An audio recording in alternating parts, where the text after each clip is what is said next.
Good morning, students. So, I hope you all are fit and fine in this Corona period. We start this new semester with this subject, which is DSS. Full form is Design of Steel Structures, right? So, further we are going some introductions and loads and load combination. I know you already know what is steel and its property, but here some flashback of this whole this steel structure or introduction and basics of steel, right?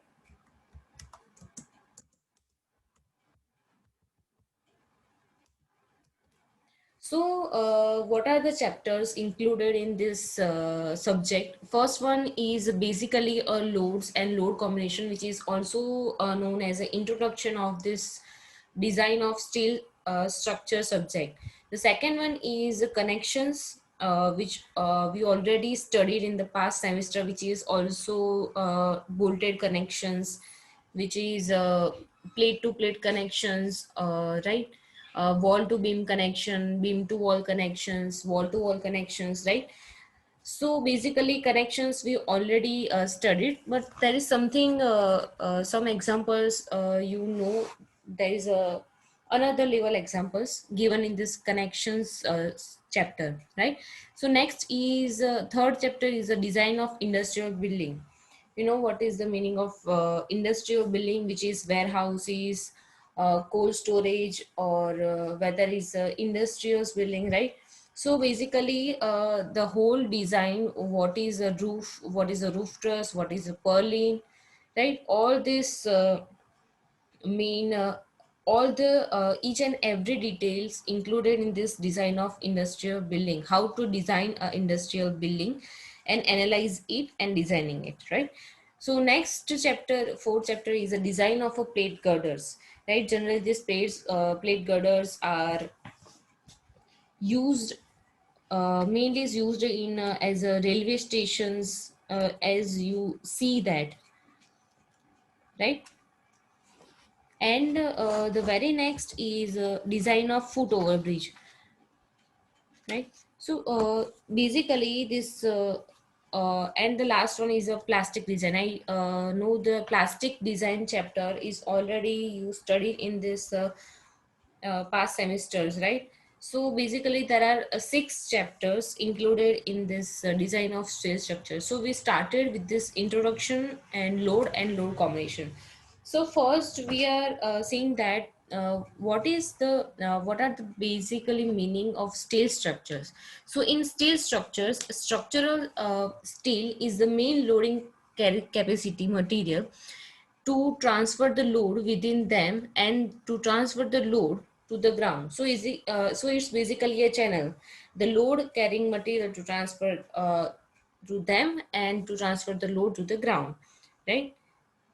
For example, there is I beam, there is a T section, C means channel sections, and steel plates, etc., etc. So, steel concrete composite structures are also used in high-rise buildings, but we are only going to study about this steel structures in this paper, right? So, basically, what are the common steel structures we study? Right, first one is a roof truss in factories, cinema halls, railways, etc. The second one is a crane girders, columns, beam, plate girders, bridges, and you see that lots of transmission towers, which will be spread in the country area or the society, right? Water tanks, uh, chimney, etc. Right? So these all are roof truss, girders, transmission towers, water tanks, chimney, beams, cinema halls, railways. These all are these common steel structures. So next is the picture of first picture is a old bridge, right? So this taking photo in a very old long years ago, right? So in many years ago, they are used this old arc bridges as a steel structure, right? The next one is a frame building, right? It also looks like that. There is only a steel section provided in this building, as you can see that. Next one is industrial building. Industrial building, this all are basically a steel structure. So you see that this industrial building, which have the roof, purlins, right, rafters. So what are this meaning of purlins, rafter, or tie beam? So these all are studied in this chapter, industrial building. Right. So there are next one is a truss bridge, right? So truss bridge is also made of a steel, lots of steel, and this picture taken by many years ago, as you see. Next is a very good example of steel structure is a suspension bridge, as you can see that. Next is a cable stay bridge. Now next, what are the advantages and disadvantages of steel structures, right? So we are going for the advantages. First advantage is uh, it has very high tensile strength per unit weight, hence its construction weight is low, right? And it also saves spaces compared to a concrete structure, right? So it has a very good aesthetic view, good quality and durability, and it's a very high speed of construction, right? So it does not need any type of strengthening materials, or it's time for something like that. So it is very easy to understand that it has very high speed of construction. The next one is a reusability and scrap value, which is a very environment friendly, right? So the material we use steel, which is we also use as a reuse material, right? And also it has a very scrap value. If we made a concrete building, so after we collapse that, that collapsible material does not have any use, and no one will give you any type of value, or no one give you any type of money from it, right? So in this steel structure we have that main advantage that it is reusable material, and all it has also a scrap value after degradations, right? So next one is a better solution to cover large span and tall structures, right? So what are the main disadvantages? First one is a high cost. Initially that there are a high cost, right? The second one is corrosion. Because of the steel is here, there are also corrosion because it reacts with the water, and we have all these seasons, rainy seasons, right? So there are impossible to have this corrosion, not to have corrosion effect, right? So there has to be a corrosion, and this is the main advantage of steel building or steel structures. Next one is low fire resistance. You know very well that fire does not resist this steel, right? So generally these three are, which is high cost, corrosion, low fire resistance, right? These are all are disadvantages. So here all are the advantages and disadvantages of steel structures, right? Now next we discuss about the properties of steel. So first one is the physical properties, which is also expressed in or also given in IS 800 clause 2.2.4, which is first is density R is equal to 7850 kg per meter cube, which is also written in kilonewton per meter cube 78.5. Next one is elastic modulus of elasticity, right, which is 2 multiplied by 10 is to 5 newton per mm square, as you already know that, right? So these all are the recall of this past few semester, which are right. So next one is a Poisson's ratio, which is also known as mu, which is taken as a 0.3, right? So basically you see that this physical property. Now we going forward to the mechanical properties, right? So as you can see that everybody around or in the site, everyone discuss at the what Fe410 AW, right? So what is this short form meaning, right? So this Fe meaning is iron. That 410 indicates that the ultimate tensile strength, A means its grade and W means its valuable, right?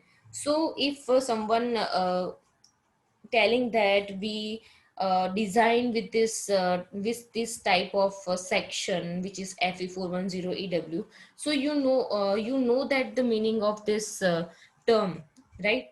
So here are the basically introduction of this short form, which is Fe denoted as iron. 410 is basically a ultimate tensile strength. A is a grade and W is a build lever, right?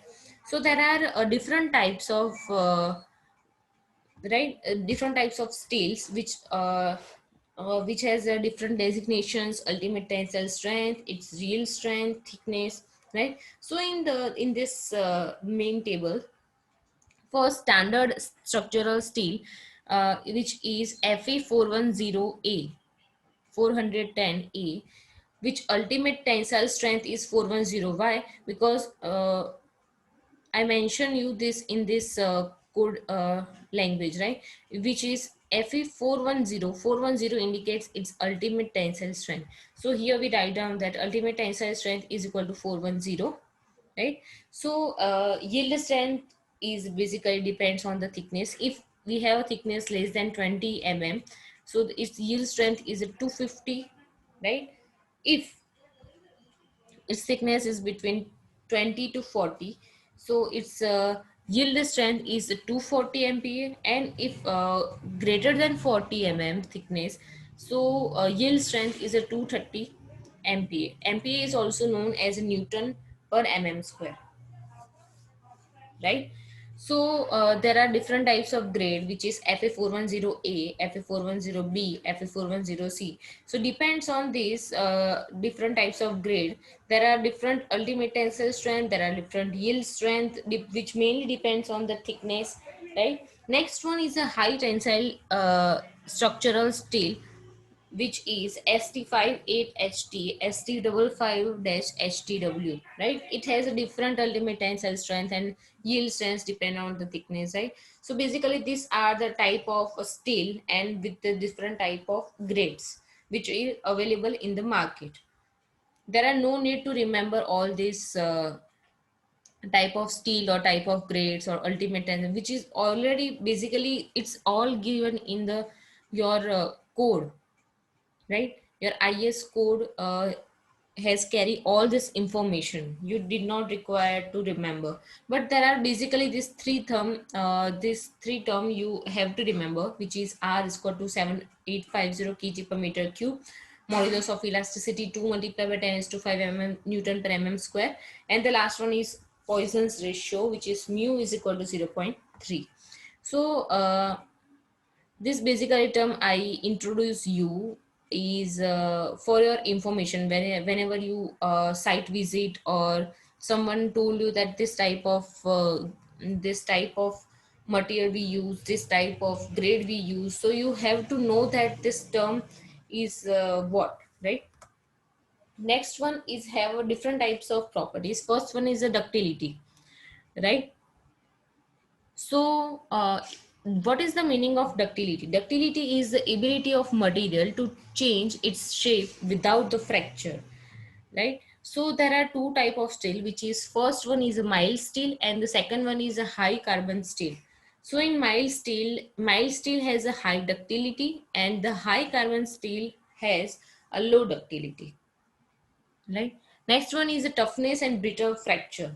So what is the meaning of toughness, right? So the ability of material to resist or absorb the impact load like an earthquake load, machine load, etc., etc., right? So there are the ability of material to resist all these loads, that it's called toughness, right? It requires both strength and ductility. At low temperatures, steel fails on the impact loading due to reduction in the ductility and toughness called brittle fracture, right? So as you know that if the temperature is low, the steel fails on the impact loading, right? Which is mainly due to the reduction in ductility and toughness. So because of that, this whole process is called a brittle fracture. This whole term is known as a brittle fracture. Next one is the temperature.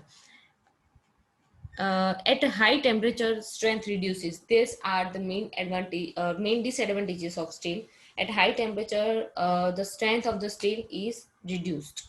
Right. Next one is a corrosion. Steel corrodes in a moist air, sea water, and acid.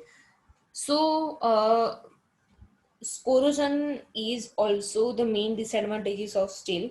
So mainly the steel corrodes in the moist air, near the coastal area, sea water, and acid. So prevent that, we adopt this painting and metallic coating, plastic coating. So because of using that different types of perspective, we can avoid this corrosion problem of steel, right? Next one is a hardness. Hardness is a resistance of the material to injection and scratching. So Brinell hardness, Rockwell hardness numbers are used to measure the hardness. Next one is a fatigue. Damage of material to cyclic loading is known as a fatigue. It mainly occurs due to moving loads and vibration in the bridges. Next one is a steel section. What are the steel section we used? So steel is rolled to a required shape during fabrication. So commonly available steel sections are as follows. First one is I section, which is also look like an I later, right? Next one is a T section, also look like an T section. Channel section, which is also denoted as looks like a C. Angle sections, which means L shape, right? There are steel bars, tube, plates, sheets, strips, right? So note here, refer structural engineering handbooks or steel table for sectional details. If we are designing some type, we design a steel building, right? So we must refer the structural engineering handbooks, right? Or steel table for sectional information or criteria satisfaction, right? So this first one is a T bar, which is looks like a T. Angle, angle section, which is L. HSS section, wide flange, I beam. Channel section, which is C. So here we end our lecture here. So next time we see the all type of section, which is I, C, T, right?